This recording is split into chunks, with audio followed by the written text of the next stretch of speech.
हरे कृष्णा। शील प्रभुपाद महाराज की जय।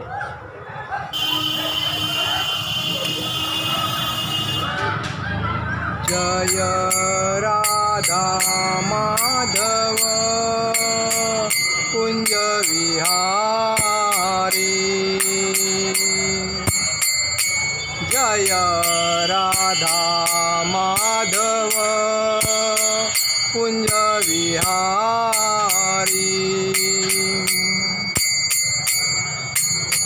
गोपीजन वल्लभ गिरिवरधारी।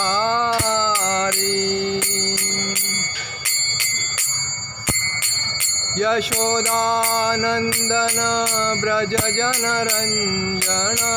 यशोदानंदन ब्रज जनरंजन। यमुना तीरावनचारी।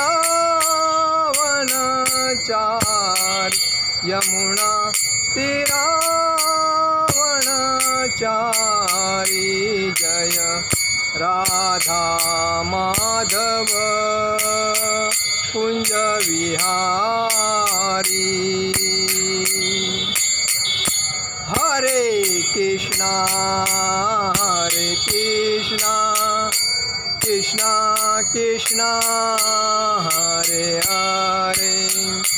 हरे राम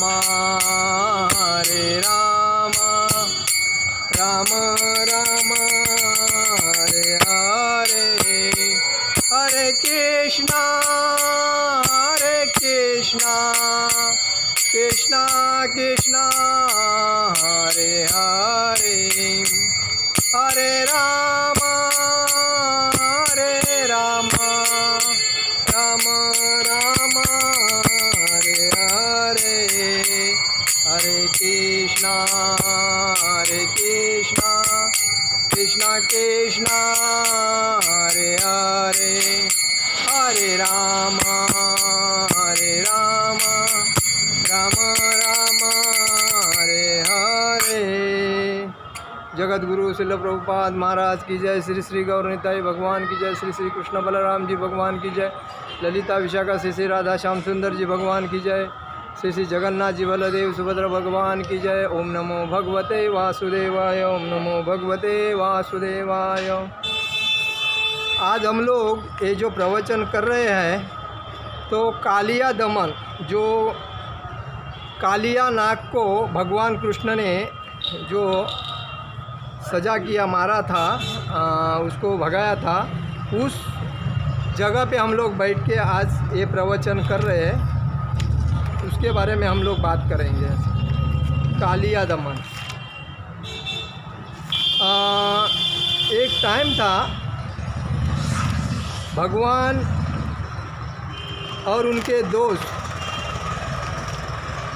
यहाँ खेलने आते थे। कहाँ? कालिया दमन इधर।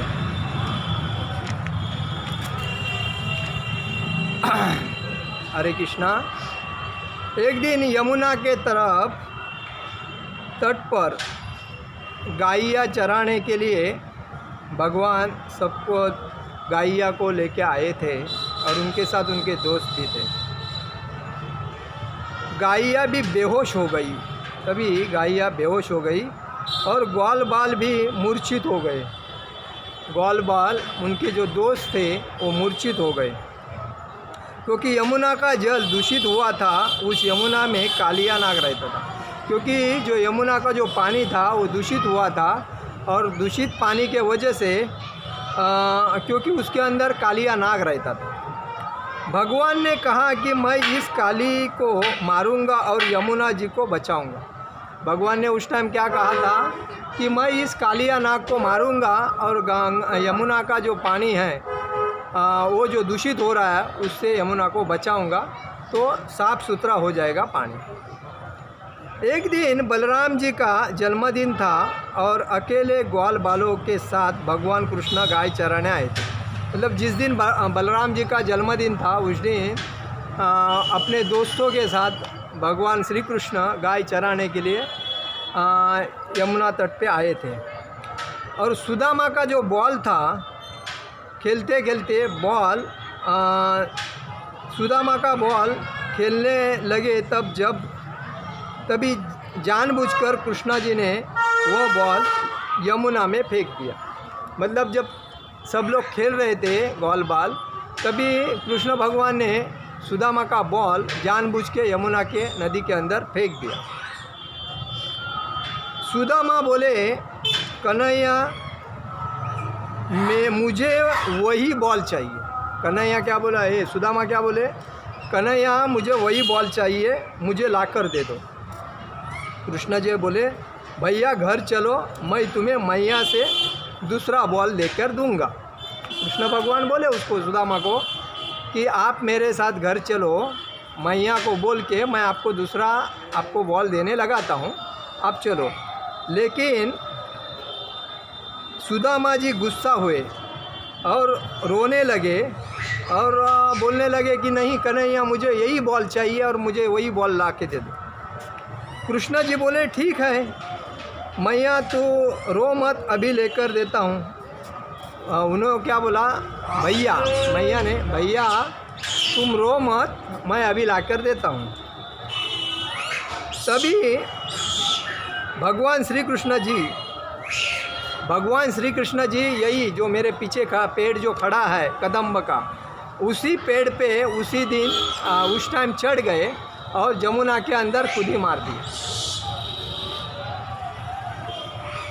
सभी मित्र ग्वाल बाल हल्ला करने लगे कि तू मत कूदना कन्हैया, इसमें बहुत बड़ा कालियान आ गई। सभी मित्र भगवान जी से क्या बोलने लगे कि कन्हैया इसके अंदर मत जाना, क्योंकि इसके अंदर कालिया नाग है, बहुत तकलीफ़ करेगा, तुम जाना मत। लेकिन भगवान बोले नहीं, उसको बॉल ला के देना है, मुझे जाना ही है। और कन्हैया इसमें बहुत बड़ा काली नाग रहता है, ऐसा मित्र बोलने लगे। लेकिन भगवान ने छलांग लगा दी। भगवान इस पेड़ के ऊपर से यमुना के अंदर छलांग लगा दी और सीधे पहुँच गए कहाँ? कालिया के निवास पर। जिधर कालिया नाग था, उधर छलांग मारते ही भगवान श्री कृष्ण उधर पहुँच गए।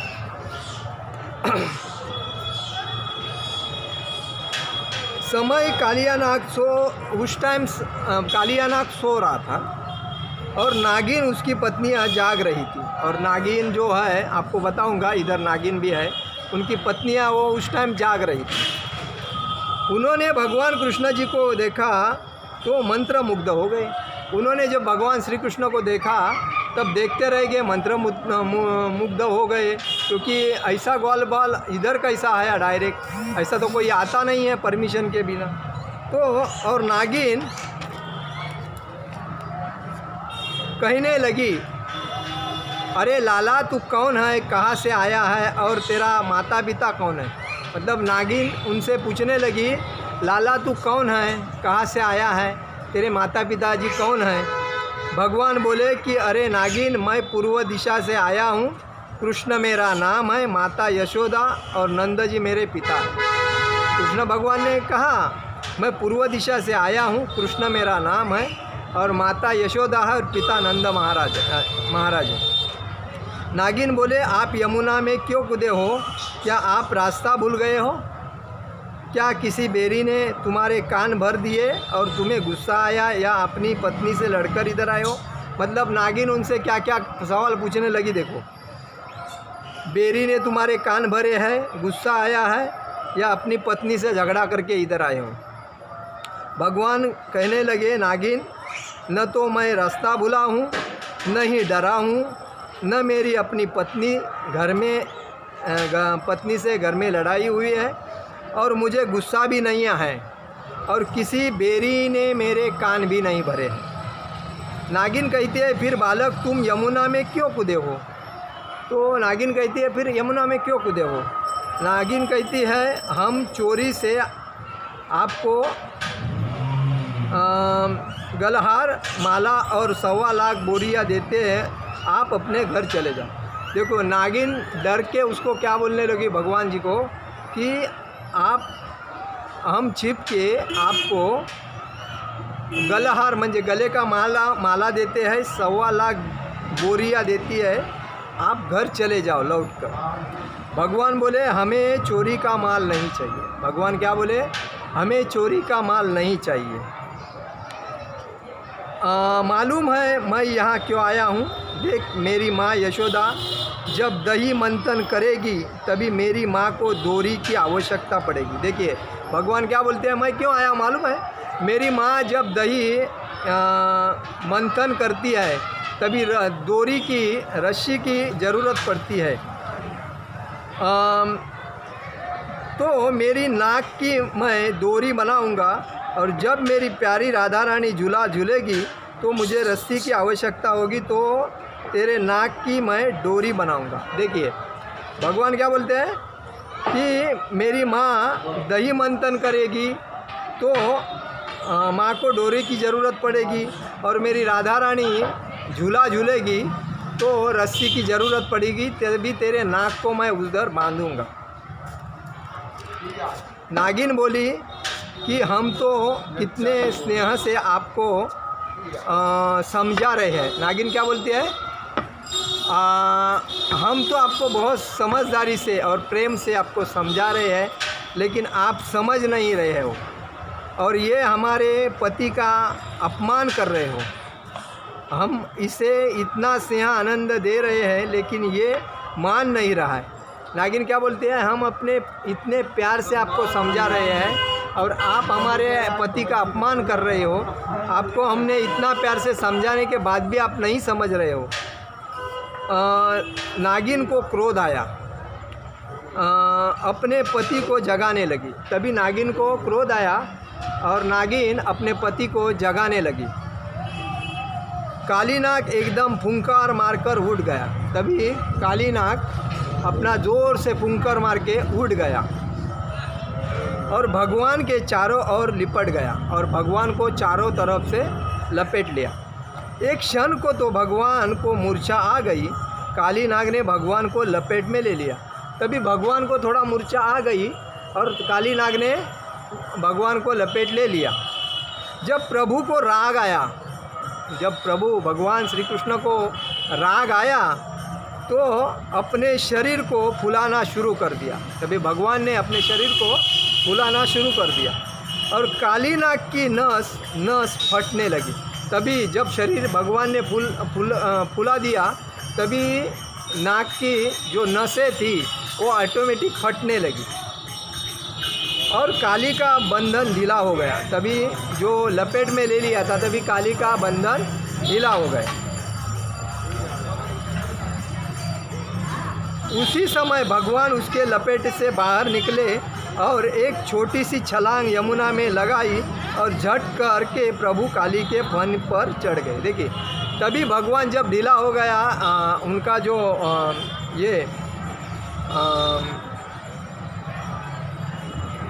बंधन ढीला हो गया, तभी भगवान पानी में कूदे और छलांग मार के नाक के ये फनी के ऊपर खड़े हो गए और झट करके प्रभु काली के फन पर चढ़ गए। जिस फन से काली नाग फुंकार मार रहे थे, भगवान अपना चरण उठाकर काली के मस्तक पर प्रहार कर दिया। तभी भगवान ने क्या किया, काली के फन के ऊपर चढ़ के जिस फन से वो फुंकार मार रहे थे उस टाइम उन्होंने अपने पैर से उसके फन के ऊपर प्रहार कर दिया और प्रहार उसकी नाक से, आँख से रक्त बहने लगा। तभी काली नाग के आँख से और नाक से खून बहने लगा। सुखदेव जी महाराज भी कहते हैं कि परीक्षित महाराज के लिए कहते हैं, सुखदेव जी महाराज परीक्षित महाराज जी से कहते हैं, कोई भक्त नीले चरणों में लाल पुष्प चढ़ा रहा है, कितना सुंदर भगवान के चरण सुशोभित हो रहे हैं। जब नागिनों ने देखा तो घबरा गई और अपने बच्चों को लेकर भगवान के चरणों में प्रणाम करने लगी। जब नागिन ने देखा अपने नाक से और आँख से जो खून बह रहा है और उसकी मतलब आँखों से और नाक से जो खून बह रहा है और वो एकदम परेशान हो गया, तभी नागिन अपने बच्चों को लेके भगवान के चरण में आ गई, शरण में आ गई और प्रणाम करने लगी, प्रभु आप क्षमा कीजिए, हमें क्षमा कीजिए। और कहने लगी, प्रभु आप क्षमा कीजिए, हमें क्षमा कीजिए, हम आज से बात समझ गए हैं, आपकी दृष्टि में शत्रु और पुत्र में कोई भेद नहीं। हम आपको समझ गए हैं कि आपके दृष्टि में शत्रु में और पुत्र में कोई फर्क नहीं है। प्रभु आपकी दृष्टि में क्षमता है, पर आप जानते हैं वह हमारा पति है।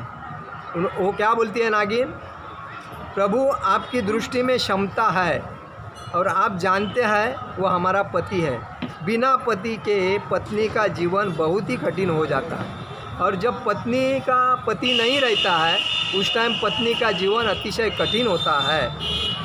चरणों के बारे में बार बार प्रणाम करते हैं, आपके चरणों में हम बार बार प्रणाम करते हैं, कृपया हमारे पति को छोड़ दो। भगवान ने अपनी लीला का क्रोध कम कर दिया और कालिया नाग भी बोलने लगा। पूरा मस्तक रक्त से भरा हुआ था। तभी कालिया नाग का पूरा मस्तक पूरा रक्त से भरा था और कालिया भी शरण आ गया भगवान को। कालिया नाग कहने लगा कि प्रभु हम जाति से दुष्ट है, कपटी है, हमें कितना भी दूध पिलाओ हम फिर भी विष ही उगलते हैं। देखिए कालिया क्या बोलने लगा कि प्रभु हम जाति से दुष्ट है और कपटी भी है, और कितना भी दूध पिलाने के बाद हम विष ही उगालते हैं, हम फिर भी विष ही उगालते हैं, लेकिन हमें भी तो आपने ही बनाया था। लेकिन कालिया क्या बोलने लगा कि भगवान हमें आपने ही तो बनाया है। भगवान बोले ठीक है कालिया नाग, तुम वृंदावन में नहीं रहोगे। काली बोला तो मैं कहाँ जाऊँ? भगवान बोले फिर तुम एक काम करो, वृंदावन में नहीं रहना है आपको, आप दूसरी जगह पे जाओ। तो कालिया बोला मैं कहाँ जाऊँ? भगवान बोले तुम रमन द्वीप चले जाओ। भगवान क्या बोले? तुम यहाँ नहीं, वृंदावन में नहीं, रमन द्वीप में जाओ। तभी कालिया नाग बोला मैं रमन द्वीप गया तो वहाँ गरुड़ मेरा भक्षण कर लेगा। मैं अगर रमन द्वीप में जाऊँगा तो वहाँ तो गरुड़ रहते हैं और गरुड़ मेरा भक्षण करेगा। क्योंकि गरुड़ वृंदावन में नहीं आता था, ये बात कालिया नाग को मालूम था। क्योंकि कालिया नाग को मालूम था गरुड़ तो वृंदावन में कभी आते नहीं। तो भगवान बोले अब तुम्हारा मस्तक पर मेरे चरण चिन्ह है, गरुड़ तुम्हारा भक्षण नहीं करेगा। तभी भगवान ने उनसे क्या कहा कि अभी मैंने जो तुम्हारे मस्तक पे चरण लगाए हैं, तो तुम्हारे मस्तक पे मेरे चरण हैं, तो गरुड़ उधर आएगा नहीं, तुम आराम से उधर जा सकते हो, तो गरुड़ तुम्हारा भक्षण नहीं करेगा। कालिया नाग प्रणाम करके चले गए रणद्वीप में। तभी कालिया नाग समझ गए कि अभी मुझे इधर नहीं रहना है, रमन द्वीप पे ही जाना है, और उधर चले गए। भगवान काली को नाक कर और एक हाथ में बंसी बजाते हुए यमुना से प्रकट हुए। तभी भगवान ने क्या किया, कालीनाथ पर खड़े रहकर एक हाथ में बंसी लेके यमुना से प्रकट हो गए ऊपर। ऐसा यहाँ का स्टोरी है। ये कालिया नाग जो कालिया दमन बोलते हैं, जो भगवान ने कालिया नाग को इधर से इधर मारा था, तो यही कालिया वृंदावन की कालिया दहन बल्कि ये भूमि है, और उधर मैं बैठ के आज प्रवचन कर रहा हूँ। आध्यात्मिक पक्ष में जितने भी असुर आए भगवान ने सबको मारा है, लेकिन कालिया नाग को मारा नहीं। आज तक भगवान के साथ जिन्होंने ही दुश्मनी की है, जो असुर आए थे उन्होंने जो दुश्मनी की, उनको सबको मारा, लेकिन कालिया नाग को भगवान ने मारा नहीं। क्योंकि वे वासना का प्रतीक है। कालिया नाग किसका प्रतीक है? वासना का। वासना दो प्रकार की होती है, एक सांसारिक और दूसरी भगवत वासना होती है। वासना दो प्रकार की होती है, एक सांसारिक वासना होती है, एक भगवत प्राप्ति की। वासना कभी मरती नहीं, यह काम का प्रतीक है। अंतिम क्षणों तक यह वासना रहती है। इसीलिए भगवान वासना को अंदर हृदय में जागृत करते हैं और सब जब ये जागरूक हो जाती है तभी हमें भगवान चरणों तक पहुंचा देती है। जब आदमी के अंदर जो वासना रहती है, तो वासना अगर जब जागरूक होती है तभी भगवान की हम लोग भक्ति करते हैं। तो वासना जागरूक होना हर आदमी के लिए अच्छी बात है। वासना और कामना को जीतना है तो बस राम और कृष्ण का नाम लेना है। इसीलिए वासना और कामना को जीतना है तो राम कृष्ण हरि ऐसा नाम उच्चार करना है, और उसी के वजह से हमें भक्ति में प्रगति मिलती है। और आज ये जो कालिया दमन का जो क्षेत्र है, इसमें मैं आपको बताऊंगा कि यहाँ कालिया दमन है। इधर सब कुछ लिख रहा है, आप देखिए। ये कालिया दमन का ये चित्र है।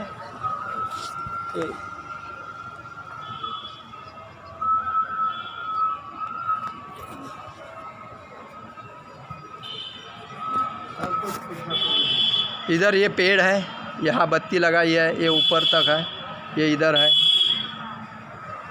ये कालिया दमन का पेड़ है। इधर ये इस झाड़ पे चढ़कर भगवान ने कालिया नाग को मारा था। तो आज का प्रवचन ऐसा है कि ये कालिया दमन की जगह है, इसमें हम लोग भजन करते हैं, प्रवचन कर रहे हैं। और ऐसा ही है कि हर आदमी ने भक्ति करना ज़रूरी है, क्योंकि आज ये ऐसे नाग जैसे जो लोग हैं वो कभी कभी अपना स्वार्थ लेके जो डसते हैं, तो उनके अंदर कामना और ये जो वासना ये जो उत्पन्न होनी चाहिए। इसीलिए हरे कृष्णा कृष्ण कृष्ण हरे हरे, हरे राम राम राम हरे हरे, ये जो महामंत्र है वो जो बोलना चाहिए। और उसी वजह से आत्मा शुद्ध होता है, भक्ति में प्रगति होती है। और हम लोग जो भक्ति करते हैं और हम लोग करने के बाद अपने परिवार के सदस्यों को, पड़ोसी लोगों को भी भक्ति में लाना चाहिए। तो कहने का मतलब यह है कि जो दुष्ट भावना से कोई भी काम करता है, उन्होंने अपनी दुष्टता, अपनी नफरत, अपने बुरे विचार और गंदी सोच, दूसरों को कभी भी कम लेखना नहीं चाहिए, दूसरे के बारे में कभी गंदी सोच नहीं रखना चाहिए। तो ये अतिशय गलत बात है और ये आदमी को कभी उन्नति के ऊपर नहीं लेती है। इसीलिए हर आदमी ने अपने मन में दूसरे के बारे में अतिशय सुंदर वासना रखनी चाहिए, सुंदर विचार रखने चाहिए, और उसी वजह से वो आदमी खुद का भी भला करता है, दूसरे का भी भला करता है। दूसरे का भला करके छोड़ना है, उसकी अपेक्षा नहीं करना है। तो ही भगवान को ऐसे आदमी बहुत पसंद आते हैं। कभी भी दूसरे की बुराई नहीं करेंगे, दूसरे के बारे में गलत सोचेंगे नहीं, और दूसरे की कभी अगर बढ़ोतरी होती है तो आनंद व्यक्त करेंगे, दुष्टता नहीं करेंगे। ऐसे लोग भगवान को बहुत पसंद आते हैं। भगवान उनके हृदय में रहते हैं, क्योंकि साफ दिल के लोग ही, जैसा बच्चा रहता है उस बच्चे का शुद्ध पानी के जैसा हृदय रहता है, और भगवान उस बच्चे को भी बहुत प्रसन्न करते हैं। ऐसी एक स्टोरी है कि भगवान और नारद मुनि जब जा रहे थे, तभी नारद मुनि ने बोले, तुम्हारे जो शिष्य जो भक्त होते गरीब क्यों होते हैं? तो भगवान बोलते हैं क्या होता है, भगवान ने वेश परिधान करके अपने भक्त के पास गए। वो अमीर था, बहुत अमीर था, पैसा बहुत था, लेकिन उसने क्या सोचा, उसके पास जब गए भगवान, मतलब एकदम गरीब का वेश करके, मतलब साधु का वेश करके, तब उस श्रीमंत आदमी ने भगवान को क्या किया, ऐसा करके भगा दिया, मतलब हड़तुड़ कर दिया। तो नारद बोलते हैं, आपने इसको तो बहुत धन दिया है और ये आपकी तो कदर नहीं करता है, कैसा आपका भक्त है? भगवान बोले ठीक है, लेकिन भगवान अपने एक गरीब भक्त के पास गए, वो बूढ़ी माता जी थी, और उसके पास जाने के बाद उनसे बोलने लगे कि हरे कृष्णा।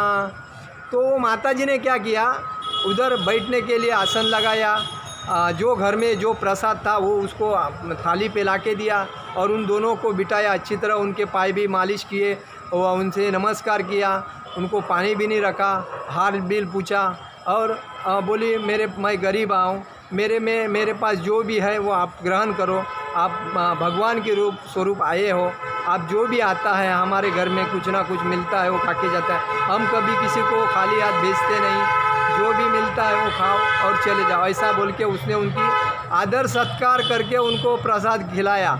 और तब नारद मुनि बोले आपका गरीब जो भक्त है वो बड़ा दयालु है और प्रेमी है, ये तो आपको बहुत सेवा भाव से आपकी सेवा कर रहा है, लेकिन जिसके पास आपने धन दिया है वो तो आपको हड़थुड़ कर रहा है। तो भगवान बोला यही तो माया है। तो भगवान ने क्या किया, जो श्रीमंत था उसको बहुत श्रीमंत बनाया और जो बेचारी गरीब थी उसकी जो गाय थी, तो गाय बहुत बूढ़ी हो गई थी, उस गाय को उन्होंने पहला उसके दृष्टि से हटा दिया, मतलब स्वर्गलोक में भेज दिया, क्योंकि वो जो श्रीमंत आदमी था वो माया के चक्कर में पड़ा हुआ था।